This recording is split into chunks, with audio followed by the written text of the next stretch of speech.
भोला जी के कृपा से पुतैयो मिलत लगे खाना बनई तो मैया गोड़ो दबई तो लगे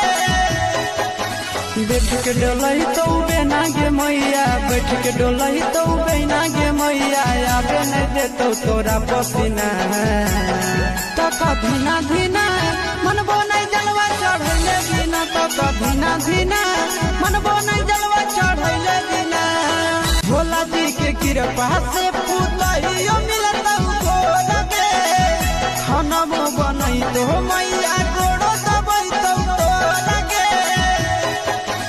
बैठ के डोलई तो बेना गे मैया बैठ के डोलई तो बेना गे मैया आबे नहीं देतो तोरा पसीना